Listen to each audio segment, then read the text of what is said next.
ଏହି ଭିଡ଼ିଓରେ ଆମେ ବିଜୁଳି ବିଷୟରେ ଆଲୋଚନା କରିବା। ତେବେ ବିଜୁଳି ବାସ୍ତବରେ ବାୟୁମଣ୍ଡଳରେ ଥିବା ବୈଦ୍ୟୁତିକ ଚାର୍ଜ ଯୋଗୁଁ ହିଁ ଘଟିଥାଏ। ତେବେ ଆମେ ଜାଣିଲେ ଯେ ବିଜୁଳି ମାରେ କ'ଣ ପାଇଁ ନା ବାୟୁମଣ୍ଡଳରେ ଥିବା ବୈଦ୍ୟୁତିକ ଚାର୍ଜ ପାଇଁ। ବାସ୍ତବରେ ବିଜୁଳି ସୂର୍ଯ୍ୟର ପୃଷ୍ଠ ଅପେକ୍ଷା ମଧ୍ୟ ଅଧିକ ଉତ୍ତପ୍ତ ବା ଗରମ ଏବଂ ବିଜୁଳି ବାସ୍ତବରେ କହିବାକୁ ଗଲେ ଯେ ବାୟୁ ଦେଇ ପ୍ରବାହିତ ହେଉଥିବା ବିଦ୍ୟୁତ୍। କିନ୍ତୁ ଟିକେ ଅପେକ୍ଷା କର, ସାଧାରଣତଃ ବିଦ୍ୟୁତ୍ କ'ଣ ବାୟୁ ମାଧ୍ୟମରେ ପ୍ରବାହିତ ହୁଏ? ମୁଁ ଯଦି ଏକ ବିଦ୍ୟୁତ୍ ସକେଟ୍ ନିକଟରେ ନିଜ ହାତ ରଖେ, ମୋତେ କ'ଣ ବିଦ୍ୟୁତ୍ ଝଟକା ଲାଗିବ କି? ଏଠାରେ କ'ଣ ବିଦ୍ୟୁତ୍ ବାୟୁ ମାଧ୍ୟମରେ ପ୍ରବାହିତ ହେଉଛି? ଉତ୍ତର ହେଉଛି ନା।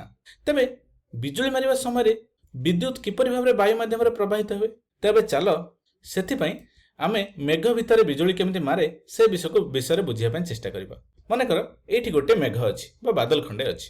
ତେବେ ବିଜୁଳି ମାରିବା ପୂର୍ବରୁ ଏହି ମେଘ ଭିତରେ ଥିବା ବୈଦ୍ୟୁତିକ ଚାର୍ଜ ଗୁଡ଼ିକ ପୃଥକ ହୋଇଯାଆନ୍ତି ଏବଂ ଏହି ମେଘର ଉପର ଭାଗରେ ଅଧିକ ପରିମାଣର ଯୁକ୍ତାତ୍ମକ ଚାର୍ଜ ଏବଂ ତା ମଧ୍ୟରେ କିଛି କିଛି ବିଯୁକ୍ତାତ୍ମକ ଚାର୍ଜ ଗୁଡ଼ିକ ରହିଥାଏ ଏବଂ ମେଘର ତଳ ଭାଗରେ ଅଧିକାଂଶ ବିଯୁକ୍ତାତ୍ମକ ଚାର୍ଜ ଏବଂ କିଛି ମାତ୍ରାରେ ଯୁକ୍ତାତ୍ମକ ଚାର୍ଜ ଆ ଭିତରେ ରହିଥାଏ ଏବଂ ଏହାକୁ ଚାର୍ଜ ପୃଥକୀକରଣ ବୋଲି କୁହାଯାଇଥାଏ। ତେବେ ତୁମେ ଭାବୁଥିବ ଯେ ଚାର୍ଜର ପୃଥକୀକରଣ କାହିଁକି ହୁଏ? ତେବେ ଚାର୍ଜ ପୃଥକ ହେବା କଣିକାମାନଙ୍କ ମଧ୍ୟରେ ଧକ୍କା ଲାଗିବା ଫଳରେ ଚାର୍ଜର ପୃଥକୀକରଣ ହୋଇଥାଏ, ଯାହା ଘର୍ଷଣ ପରି କାମ କରେ। ତେବେ ଚାଲ ମୁଁ ବୁଝାଉଛି। ମନେକର ଏଇଠି ଗୋଟେ ମେଘ ଅଛି ଏବଂ ସେଥିରେ ଜଳୀୟ ବାଷ୍ପର ଗୋଟେ କଣିକା ଅଛି ଏବଂ ଅନ୍ୟ ଏକ ଜଳୀୟ ବାଷ୍ପର କଣିକା ମେଘର ଦିଗରେ ଯାଉଛି ଏବଂ କିଛି ସମୟ ପରେ ସେମାନେ ପରସ୍ପର ସହିତ ଧକ୍କା ଖାଇବେ ଏବଂ ଯାହା ଫଳରେ ଗୋଟିଏ ଯୁକ୍ତାତ୍ମକ ଚାର୍ଜ ବିଶିଷ୍ଟ ଏବଂ ଅନ୍ୟଟି ବିଯୁକ୍ତାତ୍ମକ ଚାର୍ଜ ବିଶିଷ୍ଟ ହୋଇଯାଏ। ତେବେ ତୁମେ ଭାବୁଥିବ ଯେ ଧକ୍କା ଲାଗିଲେ କାହିଁକି ଗୋଟିଏ ଯୁକ୍ତାତ୍ମକ ଗୋଟିଏ ବିଯୁକ୍ତାତ୍ମକ ଚାର୍ଜ ହେଇଯାଏ? ତେବେ ମନେ ପକାଅ, ଆମେ ପୂର୍ବ ଶ୍ରେଣୀରେ ଆଲୋଚନା କରିଥିଲେ ଯେତେବେଳେ ଆମେ ଚୁଟିରେ ପାନିଆକୁ କିଛି ସମୟ ଘଷିଥାନ୍ତି ସେତେବେଳେ ଏହା ମଧ୍ୟରୁ ଗୋଟିଏ ଯୁକ୍ତାତ୍ମକ ଏବଂ ଗୋଟିଏ ବିଯୁକ୍ତାତ୍ମକ ହୋଇଯାଇଥିଲା। ଏଠି ମଧ୍ୟ ଠିକ୍ ସେହିପରି ଘଟୁଛି। ତେଣୁ ଏବେ ଏହି ଯୁକ୍ତାତ୍ମକ ଚାର୍ଜ ବିଶିଷ୍ଟ କଣିକାଟି ଉପରକୁ ଯାଇ ମେଘର ଉପର ଭାଗରେ ଜମା ହୋଇଯାଏ। ଯେତେବେଳେ ଗୋଟିଏ ଯୁକ୍ତାତ୍ମକ ଚାର୍ଜ ଉପରେ ଏବଂ ଗୋଟିଏ ଋଣାତ୍ମକ ବା ବିଯୁକ୍ତାତ୍ମକ ଚାର୍ଜ ତଳେ ଥାଏ ସେତେବେଳେ କିଛି ହୁଏ ନାହିଁ, କିନ୍ତୁ ଏହିପରି ଘର୍ଷଣ ବା ଏହିପରି ଧକ୍କା ବାରମ୍ବାର ହେଲେ ଉପର ଭାଗରେ ବହୁତ ଯୁକ୍ତାତ୍ମକ ଚାର୍ଜ ଏବଂ ତଳ ଭାଗରେ ବହୁତ ବିଯୁକ୍ତାତ୍ମକ ଚାର୍ଜ ଜମା ହୋଇଯାଏ ଏବଂ ଏହା ଘଟିବା ଫଳରେ ଏହି ଯୁକ୍ତାତ୍ମକ ଏବଂ ବିଯୁକ୍ତାତ୍ମକ ଚାର୍ଜ ମଧ୍ୟରେ ଆକର୍ଷଣ ବହୁତ ବଢ଼ିଯାଏ ଏବଂ ସେମାନଙ୍କୁ ପରସ୍ପର ଦିଗକୁ ଗତି କରାଏ ଏବଂ ଯେତେବେଳେ ଚାର୍ଜ ପ୍ରବାହିତ ହୁଏ ସେତେବେଳେ ବିଜୁଳି ମାରିଥାଏ ଏବଂ ଏହି ଚାର୍ଜର ପ୍ରବାହ ହିଁ ବିଜୁଳି ବା ବଜ୍ରପାତର କାରଣ ହିଁ ଅଟେ। ତେବେ ଏହା ହେଉଛି ଗୋଟିଏ ମେଘ ଭିତରେ ଘଟୁଥିବା ବିଜୁଳି ବା ବଜ୍ରପାତର ରୂପ। ତେବେ ତୁମକୁ ଏହା ବହୁତ ଆଶ୍ଚର୍ଯ୍ୟଜନକ ଲାଗୁନି କି? ଏବଂ କେବେ କେବେ ଦୁଇଟି ମେଘ ମଧ୍ୟରେ ମଧ୍ୟ ବଜ୍ରପାତ ଘଟିଥାଏ। ତେବେ ଏହା କିପରି ଘଟେ? ଚାଲ ବୁଝିବା ପାଇଁ ଚେଷ୍ଟା କରିବା। ମନେକର ଦୁଇଟି ମେଘ ମଧ୍ୟରେ କିପରି ବଜ୍ରପାତ ବା ବିଜୁଳି ମାରୁଛି ସେ ବିଷୟରେ ଆଲୋଚନା କରିବା। ମନେକର ଏଇଠି ଗୋଟିଏ ମେଘରେ ଚାର୍ଜ ଗୁଡ଼ିକ ପୂର୍ବରୁ ପୃଥକ ହୋଇଯାଇଛି ଏବଂ ଅନ୍ୟ ଏକ ମେଘରେ ମଧ୍ୟ ଚାର୍ଜ ଗୁଡ଼ିକ ପୃଥକ ହୋଇଯାଇଛି ଏବଂ ଯଦି ଏହି ମେଘ ଗୁଡ଼ିକ ପରସ୍ପର ନିକଟକୁ ଆସନ୍ତି ତେବେ ଏହି ଯୁକ୍ତାତ୍ମକ ଚାର୍ଜ ଏବଂ ବିଯୁକ୍ତାତ୍ମକ ଚାର୍ଜ ପରସ୍ପର ଆଡ଼କୁ ଆକର୍ଷିତ ହୁଅନ୍ତି। ତାପରେ ହଠାତ୍ ସେମାନେ ପରସ୍ପର ଦିଗକୁ ଗତି କରନ୍ତି ଏବଂ ବିଜୁଳି ମାରେ ଏବଂ ଭଲ ଭାବରେ ଦେଖିଲେ ଆପଣ ଜାଣିପାରିବେ ଯେ ଏଠାରେ ବିଜୁଳି ଭୂମିକୁ ଆଘାତ କରୁନାହିଁ, ବରଂ ଗୋଟିଏ ମେଘରୁ ଅନ୍ୟ ଏକ ମେଘକୁ ଯାଉଛି। ତେବେ ତୁମେ କେବେ ନା କେବେ ବିଜୁଳି ଘର, ଭୂମି କିମ୍ବା ଗଛ ଉପରେ ମାରୁଥିବାର ଦେଖିଥିବ। ତେବେ ଏହା କିପରି ଘଟେ? ଏହି ପ୍ରକାର ବଜ୍ରପାତକୁ ମେଘରୁ ଭୂମି ବଜ୍ରପାତ ବୋଲି କୁହାଯାଏ ଏବଂ ଏହି ପ୍ରକାର ବଜ୍ରପାତକୁ ବିଜୁଳି ମାରିବା ବୋଲି ମଧ୍ୟ ବା ଇଂରାଜୀରେ ଲାଇଟନିଂ ଷ୍ଟ୍ରାଇକ୍ ବୋଲି କୁହାଯାଏ। ଯେତେବେଳେ ବିଜୁଳି ଭୂମିକୁ ଆଘାତ କରେ ଏହାକୁ ଲାଇଟନିଂ ଷ୍ଟ୍ରାଇକ୍ କୁହାଯାଏ। ତେବେ ଚାଲ ଦେଖିବା ଏହା କିପରି ଘଟିଥାଏ। ତେବେ ମନେକର ଏଇଠି ମୋ ପାଖରେ ଗୋଟେ ମେଘ ଅଛି ଯେଉଁଥିରେ ଚାର୍ଜ ଗୁଡ଼ିକ ପୃଥକ ହେଇଛି ଏବଂ ତଳେ ଭୂମି ଅଛି ଏବଂ ଭୂମି ଉପରେ ଗୋଟେ ଖୁଣ୍ଟ ଅଛି ଯେଉଁଥିରେ ଉଭୟ ଯୁକ୍ତାତ୍ମକ ଏବଂ ବିଯୁକ୍ତାତ୍ମକ ଚାର୍ଜ ଗୁଡ଼ିକ ଅଛନ୍ତି।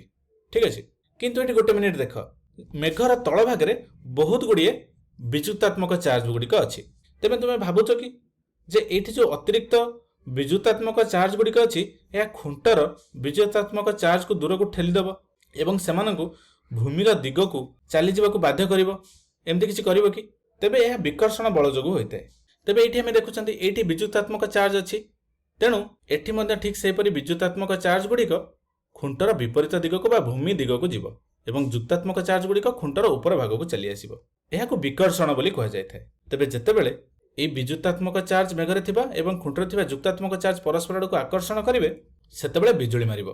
ଠିକ୍ ଅଛି, ସ୍ପଷ୍ଟ ଭାବରେ ଏହି ପରସ୍ପର ଚାର୍ଜ ଆକର୍ଷଣ ହୋଇ ବିଜୁଳି ମାରିଥାଏ। ତେବେ ତୁମେ ନିଶ୍ଚୟ କେବେ ନା କେବେ ଘଟଣା ଶୁଣିଥିବ ଯେ ବିଜୁଳି ମାରିବା ଯୋଗୁଁ ଅଗ୍ନିକାଣ୍ଡ ବା କ୍ଷତି ସୃଷ୍ଟି ହୋଇଥାଏ। ତେବେ ତୁମେ ଏଇଠି ମଧ୍ୟ ଭାବୁଥିବ ଯେ ଏହି ଘରକୁ ବିଜୁଳି ମାରିବା ଫଳରେ ଏ ଘରେ ଥିବା ଲୋକମାନଙ୍କର କ'ଣ ହେଲା? ବାସ୍ତବରେ ଘରେ ଭିତରେ ଥିବା ଲୋକମାନଙ୍କୁ କିଛି ବି ହୋଇନଥାଏ। ମନେକର ଏହା ଟରଣ୍ଟୋର ଏକ ସହର ଯେଉଁଠାରେ ପ୍ରାୟତଃ ବିଜୁଳି ମାରିଥାଏ, ତଥାପି ଲୋକମାନଙ୍କର କିଛି କ୍ଷତି ହୁଏ ନାହିଁ। ତାହେଲେ ଏହା କିପରି ସମ୍ଭବ? କାରଣ ଏହି ବିଲ୍ଡିଂ ବା ଅଟ୍ଟାଳିକା ଗୁଡ଼ିକର ଚାରିପାଖରେ ବା ଅନେକ ଅଟ୍ଟାଳିକାର ଉପର ଭାଗରେ ବିଜୁଳି ପରିବାହୀ ଲଗାଯାଇଥାଏ। ଏହି ବିଜୁଳି ପରିବାହୀ ହେଉଛି ଏକ ସୁରକ୍ଷା ଉପକରଣ ଯାହା ଆମକୁ ବଜ୍ରପାତରୁ ରକ୍ଷା କରେ। ତେବେ ଚାଲ ଦେଖିବା ଏହା କିପରି ଭାବରେ କାମ କରେ। ତେବେ ଏହା ହେଉଛି ଆମର ଘର ବା ଆମ ଅଟ୍ଟାଳିକା। ତେବେ ଆମେ ଜାଣିଲେ ଯେ ଏହି ବିଜୁଳି ପରିବାହୀଟି ହେଉଛି ଏକ ସୁରକ୍ଷା ଉପକରଣ। ମନେକର ଏଇଟା ଗୋଟେ କପରର ତାର। এই କପରର ତାରର କାମ କ'ଣ ଆମେ ପରେ ଦେଖିବା। ବର୍ତ୍ତମାନ ଆ ଉପରେ ଏଇଠି ଯେଉଁ ରଡ୍ଟି ଆମେ ଲଗେଇଛନ୍ତି ଏହା ହେଉଛି ଏକ ବିଜୁଳି ପରିବାହୀ। ଠିକ୍ ଅଛି। ସାଧାରଣତଃ ଏହା ତମ୍ବାରେ ହିଁ ତିଆରି ହୋଇଥାଏ ଏବଂ ଏହି ତମ୍ବା ତାର ବା କପରର ତାର ଭୂମି ସହିତ ସଂଯୁକ୍ତ କରାଯାଇଥାଏ ଏକ ଲୁହା ରଡ୍ ସହିତ, ଏବଂ ଭୂମି ତଳେ ଏକ ଲୁହା ରଡ୍କୁ ପୋତି ଦିଆଯାଇଥାଏ ବା ଲୁହା ଦଣ୍ଡକୁ ପୋତି ଦିଆଯାଇଥାଏ। ଏହି କପରର ତାରକୁ ଏହି ଲୁହା ଦଣ୍ଡ ସହିତ ଏଇଠି ଥିବା ବିଜୁଳି ପରିବାହୀ ସହିତ ସଂଯୁକ୍ତ କରାଯାଇଥାଏ। ତେବେ ଚାଲ ଦେଖିବା ଏହା କିପରି କାମ କରେ। ମନେକର ଏଇଠି ଗୋଟେ ବିପଜ୍ଜନକ ମେଘ ଅଛି ଯେଉଁଥିରେ ଚାର୍ଜ ଗୁଡ଼ିକ ପୃଥକୀକରଣ ହୋଇଯାଇଛି। ତେବେ ତୁମେ କ'ଣ ଭାବୁଛ ଏଠି କ'ଣ ହେବ?